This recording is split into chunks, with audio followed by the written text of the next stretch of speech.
Rising from the center of the Indian Ocean, the island of Sri Lanka is defined by its dramatic verticality. Cloud-covered peaks like Adam's Peak pull the eye upward, grounding the landscape in a deep, lush serenity. But follow the rivers down from those central highlands, and you hit the outer edges, coastal limits defined by centuries-old fortresses and sweeping peninsulas that face outward to the rest of the world. Geographically, the island is a single cohesive unit. Yet for decades, the global conversation about Sri Lanka hasn't been about its natural harmony. It has been defined almost entirely by a strict human division: the Sinhalese majority and the Tamil minority. That rigid social boundary eventually fractured. The resulting split led to decades of armed conflict, carving deep physical and psychological lines into the population that outlasted the fighting itself. Leaders can draft treaties and declare ceasefires, but signatures on a document rarely possess the power to instantly stitch fractured neighborhoods back together on a Tuesday morning. Real, durable reconstruction requires something much harder to manufacture. It demands a shared, lived identity, a common ground strong enough to actively push past historical trauma. This search for common ground is exactly what diaspora poet NY Rajah maps out in the work Echoes of Unity. The poem functions as a cultural artifact, offering a specific answer to how a divided island might actually forge itself together. Rajah suggests that the foundations of national stability exist outside of government buildings in Colombo. They are found in plain sight, woven into the island's everyday routines.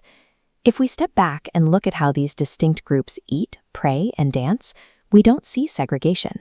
We find a dense, undeniable sociological record of two communities operating side by side in near-perfect rhythm.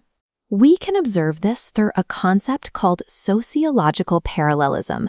This animated model shows how two supposedly clashing cultures can develop distinct, separate practices that eventually bend inward, serving the exact same communal function. Take spiritual devotion. On one street, Buddhists dressed in white walk toward the Vihara. Down another, Hindus carry the sacred veil toward the Kovil. The architecture and the symbols vary, but the physical pursuit of peace is identical. That quiet devotion regularly explodes into celebratory energy. During festivals, the streets fill with the deep, resonant drumming of the Sinhalese Parahara processions. But listen closely to the mechanics of that music. Those Khandian drum beats frequently synchronize with the sharp rhythmic sounds of the Tamil Nadaswaram and Thavil. Musically, the two cultures are constantly locking into the exact same tempo. We see the exact same overlap in physical space. Traditional Sinhalese performance art relies on highly intricate costuming, paired with calculated percussive stepping. Now look at the Tamil Karagattam dance. The visual flair differs, but both traditions utilize nearly identical physical expressions of balance and rhythm to tell their ancestral stories. Whether through the beat of a drum or the steps of a dancer, these populations are expressing the exact same human impulses. They are simply using a slightly different cultural vocabulary to do it. This cultural exchange spans the entire length of the island. If we map it out, we see the stark physical distance separating the predominantly Tamil north, anchored by Jaffna, from the Sinhalese south, stretching down to Tengale. Historically, those miles were bridged by trade routes. Jaffna mangoes traveled down to the southern markets, while southern coconuts moved steadily up to the north. That agricultural trade fostered a deep culinary mirroring. You can trace a direct line between the rich, milk-based Sinhalese karabath and the sweet, rice-based Tamil pongal. Sharing these specific foods across community lines is a physical manifestation of mutual reliance. You do not consistently trade and eat with people you do not trust. The geography and agriculture of the island actively force its people into a highly interdependent ecosystem. In a closed loop of resources, total cultural isolation is physically impossible. Returning to the historical scars of the Civil War, we realize that true recovery requires action.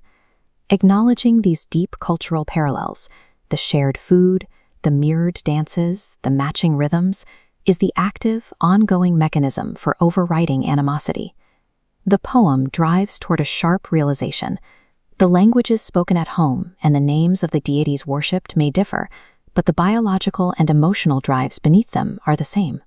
The bridge section of the poem issues an urgent directive to the modern diaspora and residents alike, a command to cease separation and actively cultivate empathy. The text asks its readers to live under one flag, one shadow. Crucially, this kind of unity does not demand the erasure of unique heritage. It means standing together while retaining exactly who you are.